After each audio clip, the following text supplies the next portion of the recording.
Do you navigate the grieving process after losing a best friend? I remember it like it was yesterday, the phone call that shook me to the core and left me questioning my entire existence. It was a warm summer evening, the kind that lulls you into a false sense of security before unleashing chaos upon your life. My best friend, Sarah, and I were like two peas in a pod, always up for an adventure. We were a force to be reckoned with, two wild souls who traversed through life hand in hand, fueling each other's dreams. But life had a cruel twist in store for us. It was on that fateful night that Sarah's life was taken away in an instant. I felt numb, lost, and everything in between. Grief consumed my every waking moment, tethering me to a darkness I never knew existed. The guilt gnawed at me from within, suffocating any semblance of peace I had left. Why did I go out that night? Why couldn't I have been there to save her? Days turned into weeks, and weeks morphed into months. The healing process was slow, excruciatingly slow. Each sunrise brought the reminder that Sarah was no longer with us, and each sunset whispered promises of a future I was unsure I could embrace.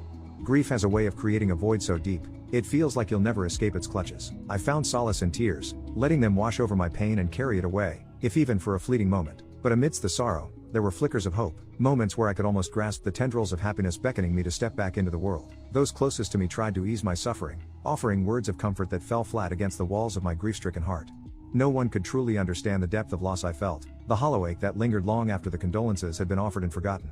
But in the midst of my pain, I discovered that healing is not a solitary journey. It is not something we can accomplish in isolation. I stumbled upon support groups filled with strangers who had navigated their own treacherous paths of grief. They shared stories of loss and resilience, allowing me to see that I was not alone in my suffering. Slowly but surely, I began to pick up the pieces of my shattered existence. I allowed myself to remember Sarah not as a tragedy, but as a fierce spirit who had brought immeasurable joy into my life. The guilt began to fade, replaced by gratitude for the time we had shared. And as the seasons changed, so did my perspective. Healing is not a linear journey, it's a messy, convoluted road riddled with potholes of pain and detours of uncertainty.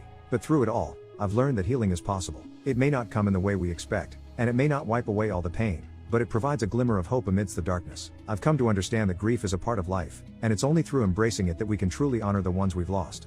It's in the depths of grief that I've found a newfound appreciation for the beauty that lies in the bittersweet moments. So, I continue to honor Sarah's memory, allowing her light to guide me through the darkest of nights. And as I slowly mend the fragments of my heart, I take solace in the fact that love, even in the face of tragedy, has the power to heal.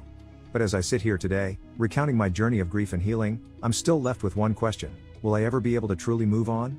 As I ponder this thought, I'm reminded of a quote Sarah once shared with me: "Life is a precious gift, and no matter what happens, it's up to us to make the most of it."